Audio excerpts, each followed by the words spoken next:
અમરેલી જિલ્લાના કોંગ્રેસના કાર્યકર્તાઓ સૂત્રોચ્ચાર સાથે કલેક્ટર કચેરીએ પહોંચીને આવેદનપત્ર પાઠવ્યું। પેપર લીક કૌભાંડ મુદ્દે અમરેલી કોંગ્રેસ મેદાનમાં આવી છે। અમરેલી જિલ્લા કોંગ્રેસના કાર્યકર્તાઓ સૂત્રોચ્ચાર સાથે કલેક્ટર કચેરીએ પહોંચ્યા હતા। નીટ પેપર લીક અને કેન્દ્રીય શિક્ષણ મંત્રીના રાજીનામાની માંગ કરવામાં આવી છે। સાથે શિક્ષણ મંત્રી રાજીનામું આપે તેવા સૂત્રોચ્ચાર કરાયા હતા।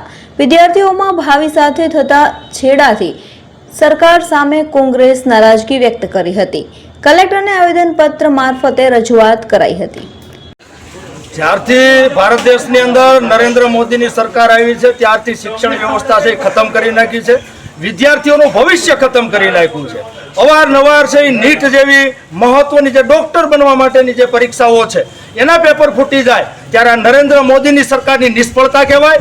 ત્યારે નરેન્દ્ર મોદીની સરકાર સામે એના શિક્ષણ મંત્રી સામે જ્યારે દેશના યુવાનો જેનજી જ્યારે જંતર મંતર ખાતે જ્યારે આંદોલન કરતા હોય અને ત્યારે 25 દિવસનો સમય વીતી ગયો છતાં પણ આ અહંકારી અને ઘમંડી નરેન્દ્ર મોદીની સરકાર વિદ્યાર્થીઓ સાથે સંવાદ નથી કરતી। ત્યારે જે વિદ્યાર્થીઓ ઉપર જે જંતર મંતર ખાતે જે લાઠીચાર્જ થયો એના વિરોધમાં લોકસભાના વિરોધ પક્ષના નેતા અમારા નેતા માનનીય રાહુલ ગાંધીજીએ જે ધરણા પ્રદર્શન કર્યું નરેન્દ્ર મોદીના આવાસના બહાર તો એને ટીંગાટોળી કરીને લોકશાહીની અંદર વિરોધ પક્ષના નેતાને પણ ઢસડવામાં આવ્યા। 12 વર્ષમાં કેન્દ્રમાં ભારતીય જનતા પાર્ટીની અઘોષિત કટોકટી જાહેર કરવાવાળી સરકાર પેદા થઈ છે। શિક્ષણમાં વ્યાપક ભ્રષ્ટાચાર થયો છે।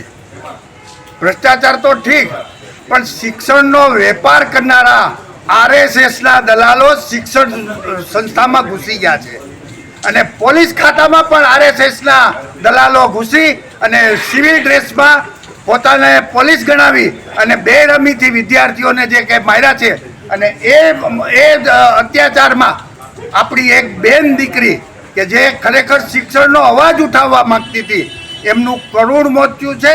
એમને અમારા સંસ્થા વતી અમારી પાર્ટી વતી અને અમે સમગ્ર અમરેલી જનતાની વતી અમે શ્રદ્ધાંજલિ આપું છું। ઈશ્વર કોઈને આવા દિવસો ન દેખાડે પણ લોકશાહીમાં જ્યારે એને શહીદી મળી છે ત્યારે એ શહીદ કરનાર દીકરીને અમે સૌ નમન કરીએ છીએ। आज दिल्ली जंतर मंतर पर बच्चों द्वारा शिक्षा प्रथा के विरुद्ध में और शिक्षण नीति के विरुद्ध में कई नीट के पेपर हर साल में 2-3 बार चारों ओर आकर्षित हो जाते हैं और बच्चों की मेहनत पर पूरी तरह से विराम लग जाता है। माँ बाप अपने बच्चों को साल भर तैयार करते हैं और उन्हीं बच्चों की भविष्य जब कालमय अंधकार में चला जाता है तो विद्रोह का होना जरूरी है और प्रजातंत्र और लोकतंत्र में यही विद्रोह प्रजातंत्र को जीवित रखता है। लेकिन वर्तमान सरकार उसी प्रजातंत्र और लोकतंत्र को बिल्कुल शक्ति के द्वारा पुलिस की शक्ति के द्वारा लाठियों के द्वारा उसे नाबूद करना चाहती है